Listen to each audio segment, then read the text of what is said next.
마태복음 25장 41절에서 46절까지 말씀을 봉독해 드립니다. 마태복음 25장 41절에서 46절까지의 말씀입니다. 또 왼편에 있는 자들에게 이르시되 저주를 받은 자들아 나를 떠나 마귀와 그 사자들을 위하여 예비된 영영한 불에 들어가라. 내가 줄일 때에 너희가 먹을 것을 주지 아니하였고 목마를 때에 마시게 하지 아니하였고 나그네 되었을 때에 영접하지 아니하였고 벗었을 때에 옷 입히지 아니하였고 병들었을 때와 옥에 갇혔을 때에 돌아보지 아니하였느니라 하시니 저희도 대답하여 가로되 주여 우리가 어느 때에 주의 줄이신 것이나 목마르신 것이나 나그네신 것이나 벗으신 것이나 병드신 것이나 옥에 갇힌 것을 보고 공양치 아니하더이까.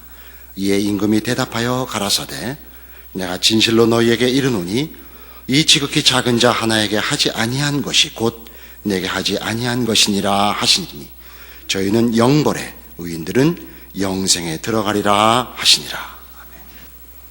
이 마태복음 24장과 25장에 걸친 종말에 관한 설명, 그 종말을 어떻게 대비하며 준비해야 하는가, 그리고 그 심판이 어떤 기준하에 시행되는가 하는 것이 다 지금은 일반적인 설명이 아니고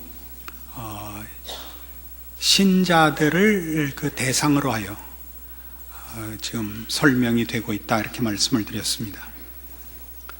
우리는 종말을 근신하여 깨어 있어야 하고 그것을 날짜를 기다리는 것이 아니라 하나님의 백성으로 부름받은 자다운 어떤 내용과 자세를 가지고 기다려야 한다는 가르침을 받고 있습니다. 그리고 그 심판도 마땅히 하나님의 백성다웠냐 그렇지 않느냐로 지금 심판을 여긴 설명하고 있습니다. 그 모든 것들이 뜻밖에도 교회론적이라 이렇게 말씀을 드렸습니다. 그래서 오늘은 이 전체를 조금 더 약간 이런 신학적인 좀 시각을 가지고 설명을 해드릴 필요를 느낍니다. 우리 한국 교회는 기독교 신앙의 내용이 구원론에 너무 치중되어 있습니다. 너무 치중되었다는 것은 그 강조가 잘못된 것이 아니라 다른 내용과의 균형과 그 이해의 연결에 있어서 편중되어 있다, 이런 뜻입니다. 우선 구원 문제만 해도 우리는 실존적인 확인에 너무 치우쳐 있는 듯 싶습니다. 예수를 믿으면 구원을 얻는다 하는 것은 성경에 구원에 관하여 설명된 언제나 일관된 표현입니다. 그러나 예수를 믿으면 구원을 얻는다라는 것은 그렇게 간단한 표현의 내용이 아닙니다. 로마서 10장에 등장하는 바와 같이 네 입으로 주를 시인하면 구원을 얻으리라, 또는 사도행전 16장 같이 주 예수를 믿으라, 그리하면 너와 네 집이 구원을 얻으리라, 이런 표현들이 우리가 익숙하고 이런 것들을 모두 합쳐서 대표적인 성경 구절로 요한복음 3장 16절 같이 하나님이 세상을 이처럼 사랑하사 독생자를 주셨으니 이는 누구든지 저를 믿는 자마다 멸망치 않고 영생을 얻게 하려 하심이라, 이렇게 묶여져 있습니다. 그래서 우리의 신앙은 예수를 믿으면 천국을 간다, 예수를 믿으면 하나님의 자녀가 된다, 그리고 그 믿음이라는 설명의 이런 책임적인 부분, 자신의 결단, 선택, 예수 그리스도의 영접, 이런 것들이 구원에 대한 설명의 대부분을 차지하고 있습니다. 그러나 구원에 관한 설명은 이런 우리의 경험, 이해, 이런 쪽으로만 구원이 설명되어 있지 않고 전혀 우리가 감각하지 못하는, 이해하지 못하는 쪽에 설명이 있습니다. 그 대표적인 것이 로마서 8장 9절입니다. 로마서 8장 9절, 신약성경 249페이지입니다. 만일 너희 속에 하나님의 영이 거하시면 너희가 육신에 있지 아니하고 영에 있나니 누구든지 그리스도의 영이 없으면 그리스도의 사람이 아니라, 이런 표현이 있습니다. 구원을 얻은 자는 다 성령이 계시는 자라 이렇게 얘기합니다. 성령이 거하신다라는 것은 고린도전서식으로 이해를 해보면 고린도전서 12장 3절, 로마서 다음에 고린도전서입니다. 12장 3절, 신약성경 277페이지 고린도전서 12장 3절. 그러므로 내가 너희에게 알게 하느니 하나님의 영으로 말하는 자는 누구든지 예수를 저주할 자라 하지 않고 또 성령으로 아니하고는 누구든지 예수를 주시라 할 수 없느니라.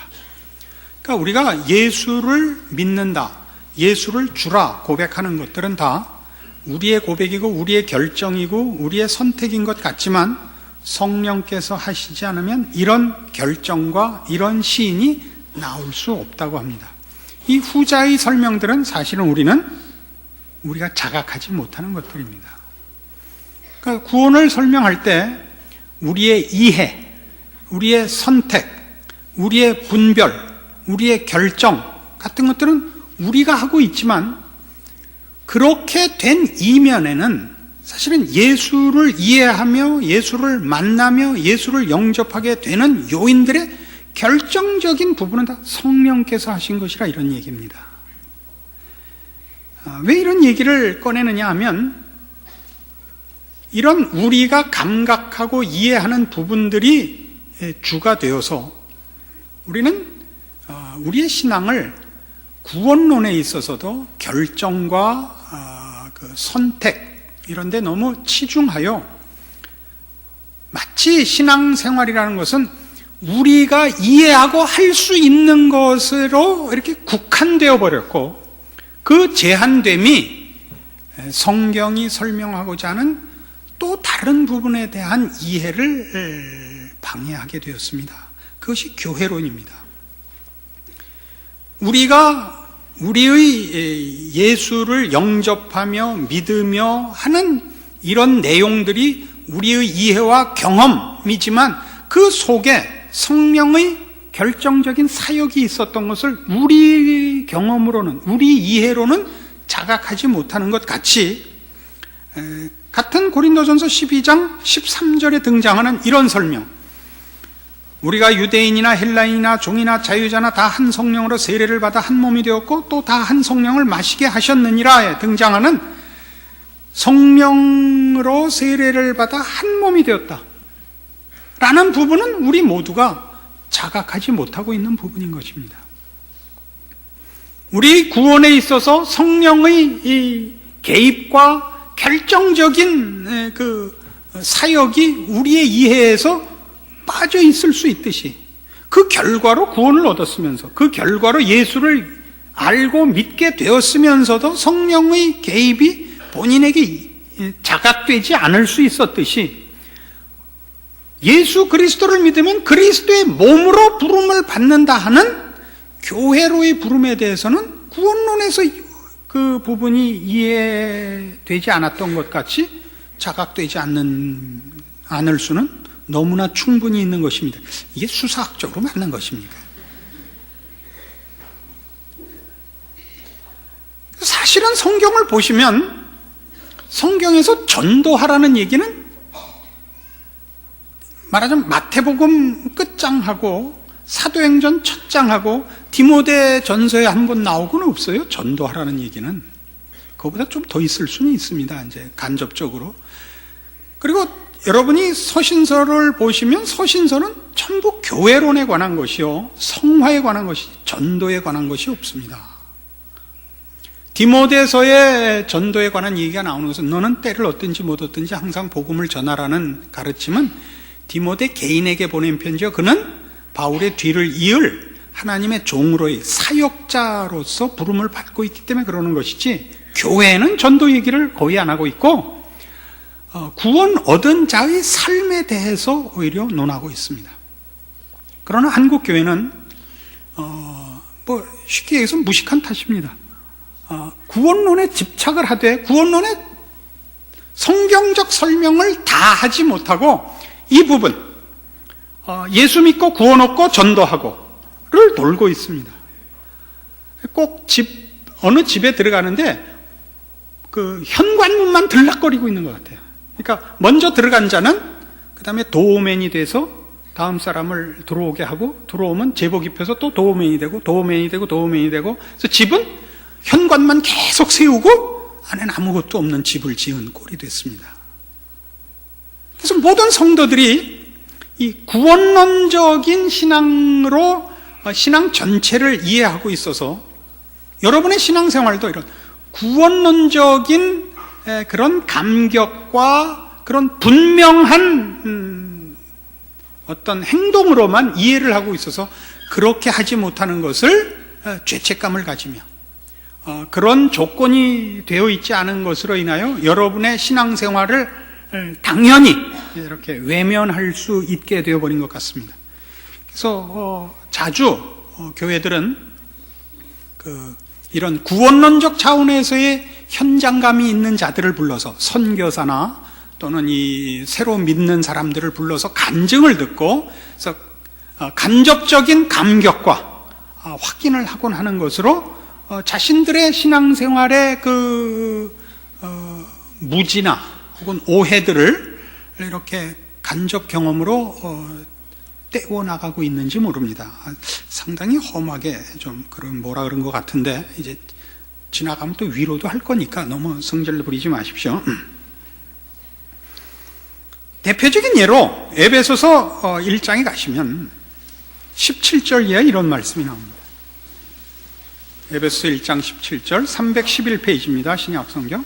우리 주 예수 그리스도의 하나님 영광의 아버지께서 지혜와 계시의 정신을 너희에게 주사 하나님을 알게 하시고 너희 마음 눈을 밝히사 그의 부르심의 소망이 무엇이며 성도 안에서 그 기업의 영광의 풍성이 무엇이며 그의 힘의 강력으로 역사하심을 따라 믿는 우리에게 베푸신 능력의 지극히 크심이 어떤 것을 너희로 알게 하시기를 구하노라. 이건 물론 당연히 에베소의 교회에 보낸 편지입니다. 모든 서신서들이 그렇듯이 여러분들이 서신서를 읽어보시면 다 이렇게 교회에 보내는 편지요, 인사말이 있고, 그리고 이제 권면을 하는데 그 권면의 기준은, 근거는 너희가 예수를 믿고 우리와 한 형제가 되어서 참 기쁘고 반갑다. 이제 너희가 하나님의 백성 되었으니 이렇게 살아라 이겁니다. 그 이렇게 살아라는 가장 대표적으로 얘기하면 지금 본 이 17절에서 19절 말씀같이 그 내용을 두 가지로 합니다. 하나는 하나님이 어떤 분인지 알기를 원하고, 그 다음에 그분이 너희를 왜 구원해냈는지. 여기서 왜라는 거는 그 이유가 원인이나 이유에 관한, 자격에 관한 것이 아니라 구원을 해서 무엇을 하려고 하시는지 알기를 원한다 이거예요. 부르심의 소망, 그 기업의 영광이 무엇인지 알기를 원한다. 그러니까 모든 성도들이 십자가를 통과하면 현실로 오는 것은 이 목표를 향한 과정이 현실입니다. 그러나 대부분의 한국 교회에서는 현실이 어디냐? 십자가를 통과한 것이 현실입니다. 그건 이미 지나왔는데도 그것만이 신앙의 내용이고 책임이고 자랑이고 이렇게 돼서 내가 통과한 것을 누구에게 가서 확인하고 간증하고 그걸로 또 새로운 사람을 구원해내고, 아까 얘기한 것이 현관문에만 다 둘러서 있다 이겁니다. 그게 아니고 성경의 얘기는 십자가가 가장 강조돼야 되는 이유를 그 다음에 있을 모든 것들이 십자가 없이는 시작될 수 없기 때문에 십자가가 강조되는 것이지, 십자가는 시작인 것입니다. 그럼 어디로 가느냐? 교회로 가는 겁니다. 교회란 뭐라고요? 같은 지금 읽은 에베소서 1장 22절. 또 만물을 그 발 아래 복종하게 하시고 그를 만물 위에 교회의 머리로 주셨느니라. 교회는 그의 몸이니 만물 안에서 만물을 충만케 하시는 자의 충만이니라. 우리를 죄에서 구원하기 위하여 십자가를 지게 하신 그 예수 그리스도가 우리를 죄에서 구원하기 위해 십자가를 지신 것처럼 죄에서 구원받은 우리를 성도의 기업의 풍성한 자리에 이르게 하기 위하여 우리의 머리가 되도록 하나님께서 우리와 묶어주셨습니다. 성경에서는 이 하나님의 백성된 자들에 대한 명칭이 몇 개 있습니다. 우리가 주를 믿은 자라, 믿음을 가진 자라라고 얘기할 땐 신자라고 얘기를 하죠. 또 우리를 세상 사람들과 구별할 때는 성도라고 합니다. 그러나 성경이 교회라는 명칭을 쓸 때는 그리스도를 머리로 해 그 몸으로 묶였다라고 얘기할 때는 교회라는 명칭을 쓰는 겁니다. 이런 조직이나 건물을 의미하지 않습니다. 그래서 교회라는 명칭을 쓸 때는 모든 성도들이 그리스도의 몸으로 묶여 있다는 뜻이고, 왜 그렇게 했느냐는 지금 여기 있는 바와 같이 이런 이유 때문인 것입니다. 어떤 이유? 하나님을 알게 하시고 그의 부르심의 목표가 채워지도록 하기 위해서입니다. 그것은 같은 에베소서 2장 20절 이하에 나옵니다. 너희는 사도들과 선지자들이 토위에 세우심을 입은 자라. 그리스도 예수께서 친히 모퉁이 돌이 되셨느니라. 그의 안에서 건물마다 서로 연결하여 주 안에서 성전이 되어가고, 너희도 성령 안에서 하나님의 거하실 처소가 되기 위하여 예수 안에서 함께 지어져 가느니라. 성전이 되어 가야 되는 것입니다. 성전으로의 완성, 하나님이 거하시는 처소로의 완성, 그걸 위하여 함께 지어져 가도록 되어 있습니다. 이것이 교회론의 중요한 내용입니다. 우리는 애국이라는 것을 어느 나라 사람이든 그 나라의 국민이라면 다 기본적인 책임으로 의식하고 있습니다. 애국해야 됩니다. 우리 같이 그 주변 국가들에게 시달림을 받았던 나라에서는 애국은 1차적으로 국가를 지키는 국방의 의무와 먼저 연결이 될 것입니다. 외적으로부터 나라를 지켜야 됩니다. 그러나 애국이라는 것은 꼭 그렇게 무기를 들고 국토를 방비하는 것만이 애국이 아니라 여러 가지가 있죠. 그 나라의 무슨 특별한 우월감을 나타내는 여러 가지 문화적 또는 정신적, 예술적 혹은 여러 가지로 그렇게 할 수 있습니다. 그런 일 중에 가장 보편적이면서도 가장 중요한 것이 뭐냐 하면 그 나라의 국민으로서의 책임을 다하는 것입니다. 소시민의 자리를 지키는 것이야말로 가장 중요한 애국이요 책임입니다.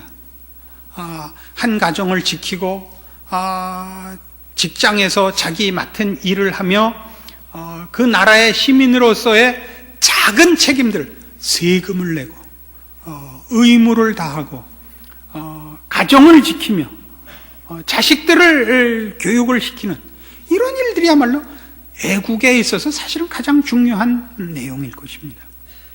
그렇게 해야 나라는 부강하며 튼튼하며 존속됩니다.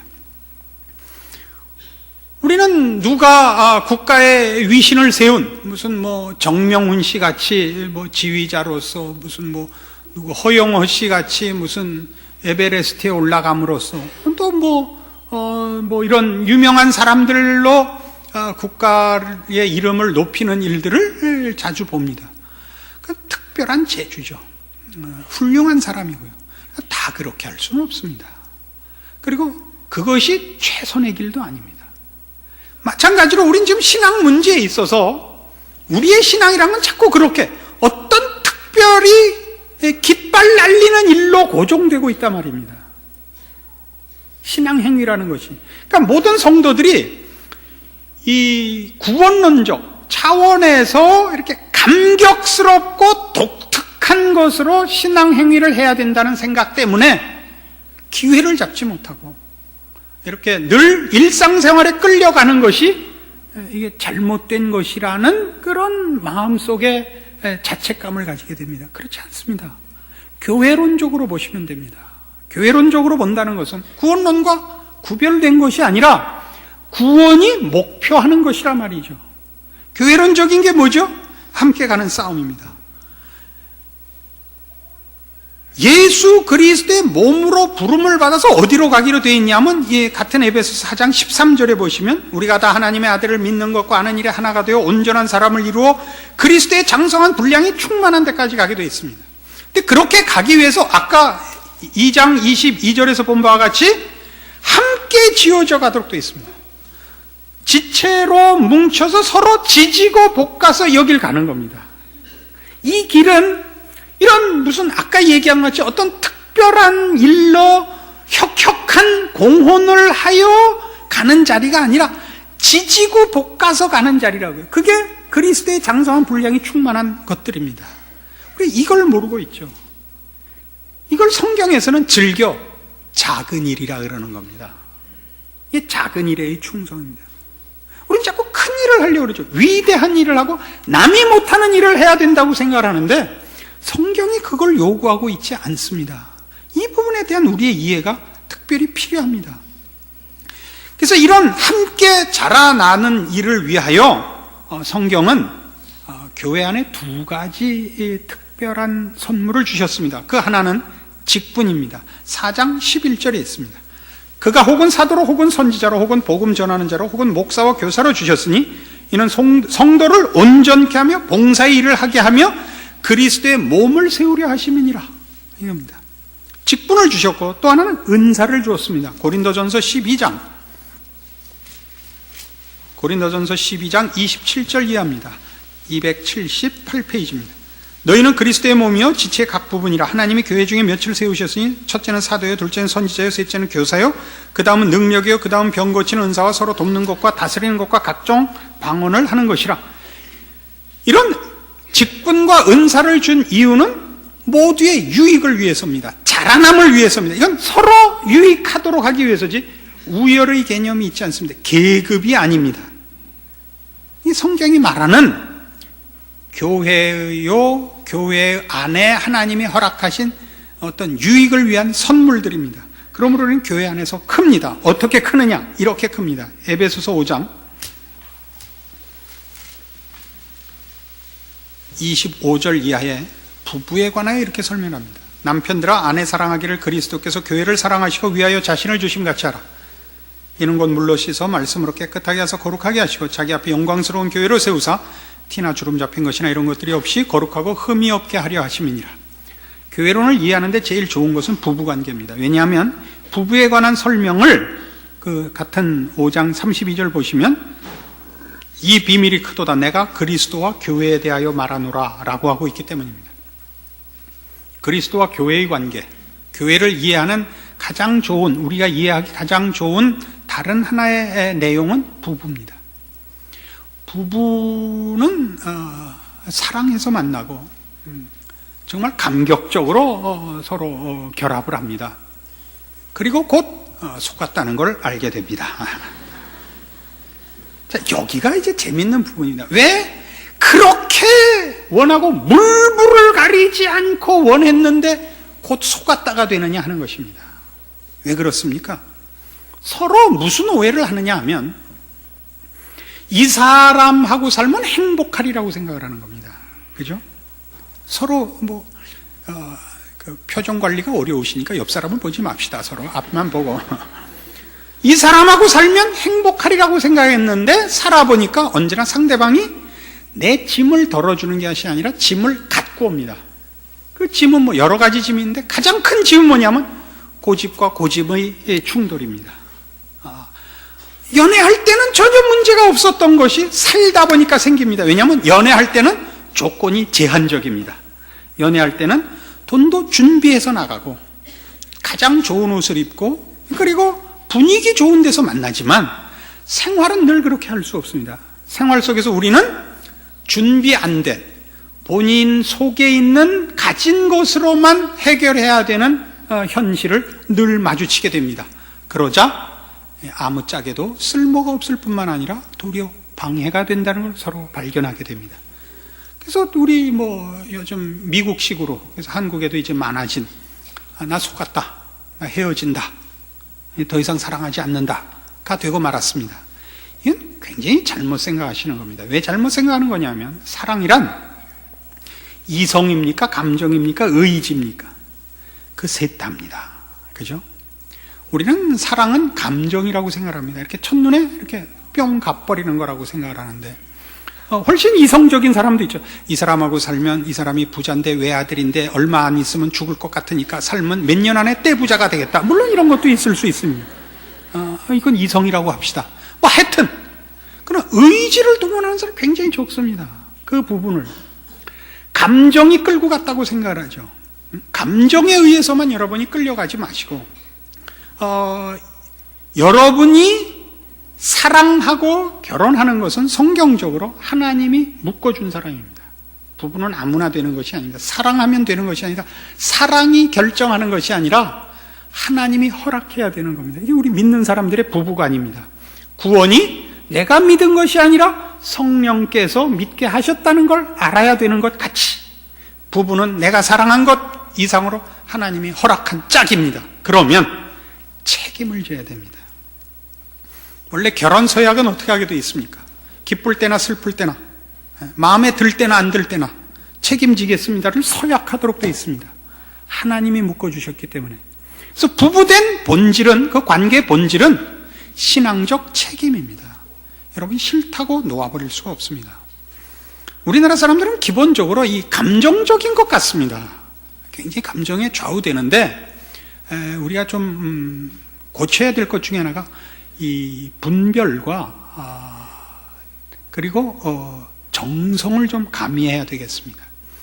해야 되는 일인가 아닌가, 내 책임인가 상대방 책임인가, 내가 져야 하는가 남이 져야 하는가, 분별하실 줄 알아야 될 뿐만 아니라 져야 하는 거라면 감격적으로만 질 수는 없습니다. 여러분, 그 책임을 감수하셔야 됩니다. 여러분, 부부는 이제 지난주에도 그런 얘기가 잠깐 나왔다시피 나이가 들면 이제 더 이상 효용 가치가 없어지니까 막대하기 시작을 합니다. 남편이 더 이상 돈을 벌어오지 않으니까 일설에 의하면 남편과 개는 똑같다. 아니, 어떻게 똑같아? 밥을 매일 줘야 된다. 같이 놀아줘야 된다. 요따우 말이 나온단 말이에요. 그건 농담으로서도 아주 하찔입니다. 다시 한번 그런 말을 하면 그 즉시 출교시키겠습니다. 농담도 아무리 재밌어도 좋은 것으로 소재를 삼으십시오. 아시겠습니까? 부부가 싸워도 절대 이 말은 하지 말라 그랬잖아요. 난 속았어, 안 살아, 이 말을 하면 안 돼. 그럼 아주 데려오세요. 내가 아주 이빨을 몽땅 뽑아줄 테니까. 그런 말을 하는 거예요. 난 섭섭해, 난 슬퍼, 그러면 난 어떻게, 이렇게 하는 거예요. 그 어떻게를 설명하지 말아요. 난 미치고 팔짝 뛰고 한마디만 더 하면 눈가를 뽑을 거야, 이러긴 가는 거 아니에요. 이런 건 다 한 개인의 인격의 수준이에요. 더더욱 믿는 사람이라면 그러면 안 돼요. 여보, 그런 말을 하면 내가 어떻게? 어떻게를 크게 하시는 건 아무 상관이 없죠. 그 어떻게를 나열하지 말란 말이에요. 여기가 신앙의 현실이라고요. 왜 성경이 그토록 어린 소자 하나, 작은 자 하나를 강조하느냐 하면 우리에게 맡겨진 일들은 다 이런 의미에서 우리가 전체가 아니고 전체 속의 한 부분들이라는 거죠. 우리를 약화시키자는 얘기가 아닙니다. 모두가 합쳐야 하나란 말입니다. 우리는 나 혼자서 독립적으로 맞는 일과 그래서 받는 상급을 원하고 있는 겁니다. 이 세상이 말하는 경쟁이요, 세상적 자존심입니다. 성경은 그렇게 얘기하지 않고 그리스도의 몸으로, 지체로, 예를 들어 여러분은 부속으로 존재합니다. 그래서 여러분이 만나는 자는 또 다른 부속이고 또 다른 작은 자인 겁니다. 여러분이 만나는 일도 그래서 언제나 작은 일입니다. 여러분이 전 우주와 전 역사를 흔드는 것이 아니라 그 손길 아래 사용되는 것이기 때문에 여러분 스스로가 작은 자요, 여러분이 하는 일이 작은 일이요, 여러분이 만나는 자가 작은 자요, 어린 소자요, 그에게 한 일이 작은 일입니다. 그러나 그거야말로 큰 일입니다. 왜? 하나님의 손길에 쓰임받는 것이니까. 그러나 우리의 눈, 세상의 시선으로 볼 때는 그건 언제나 작은 일이고 작은 자입니다. 그걸 하라는 게 얼마나 큰 일인지 아시겠습니까? 여러분은 여러분의 부부된 것을 지키셔야 됩니다. 사실 경악스럽죠. 인간이 이렇단 말인가? 그럼 어떻게 아느냐고 물을 필요 없어요. 저도 여자랑 사니까. 그걸 어떻게 넘어가야 돼요? 그걸 참고 가네. 그게 책임이라고요. 최선을 다해서 넘어가야 돼요. 어떤 땐 이거 이대로 견딜 수 있을까? 내일 아침에 하나님이 나를 눈을 안 뜨게 했으면 좋겠다. 그러면 그 전날은 어떻게 해야 돼? 방긋방긋 웃고, 여보 잘 자, 좋은 꿈 꿔. 그리고 말로 할 필요 없는, 그리고 다신 보지 말자를 하는 거죠. 알아들어요? 그렇게 넘어가야 돼요. 그렇게 하루하루 주께서 데려가시는 날까지 이 세상에서 더 이상 좋은 반려자는 없는 것 같은 눈길과 표정을 지켜내야 되는 거예요. 이 비밀을 들키면 안 됩니다. 저희 마누라는 4부 예배에 오기 때문에 제가 마음을 우리 딸만 비밀을 지켜주면 되는 겁니다. 그 마음으로 여러분의 신앙생활을 하셔야 되는 겁니다. 이게 교회론입니다. 이해하시겠습니까? 여러분의 신앙생활이 이렇게 깃발 들고 나가는 싸움이 아니고 매일 여러분에게 허락된 그 일상생활, 여러분의 가정을 지키고 그 다람쥐 쳇바퀴 도는 것 같은 생활 속에 얼마나 많은 작은 일들이 있는지 아십니까? 여러분들이 소자로, 작은 자로 지금 되어 있지만 그것이 얼마나 큰 손길에 붙잡힌 작은 존재인지 아시겠습니까? 가장 위대한 존재요. 여러분은 역사를 움직이는 존재요, 일을 맡고 있는 겁니다. 하나님 손에 붙잡혀 있는 이상은 그럼 우리는 그걸 외면하죠. 그래서 우리의 마땅한 영광과 복들을 누리지 못하는 줄로 생각이 됩니다. 작은 자에게 하나 하는 것은 스스로의 자금을 인식하는 것이요, 그 자금이 전능하신 하나님 손길에 붙잡힌 바 되었기에 작은 자라 그러는 것을 아는 경이로움입니다. 이 신앙의 분별과 깨우침이 여러분의 남은 생애를 주장하셔서 과연 기적이 여러분과 여러분의 생을 통하여 일어남을 경험하시는 복된 여생이 되시기를 바랍니다. 기도하십시다. 하나님 아버지 은혜를 감사합니다. 하나님의 자녀로 부름을 받고 존재하며 사는 것이 하나님의 손길에 붙잡힌 바 된 것이요, 전능하신 하나님의 능력과 은혜와 베푸시는 복과 사랑이 나누어지는 기적의 삶인 것을 확인했습니다. 이 깨우침과 이 승리와 그래서 마땅히 지켜야 할 믿음의 인내와 충성과 책임이 우리에게 있는 줄 확인하였은즉 말씀 앞에 무릎 꿇어 충성하여 우리의 여생이 하나님의 사람으로 부끄럽지 않은 승리의 생활로 연결되게 하여 주시옵소서. 지금은 우리 주 예수 그리스도의 은혜와 하나님 아버지의 극진하신 사랑과 성령님의 교통하심이 하나님의 자녀라 일컬음받는 존재와 생애의 위대함을 주 안에서 확인하고 충성을 약속하고 돌아가는 심령들 위해 영원토록 함께 있을지어다. 아멘.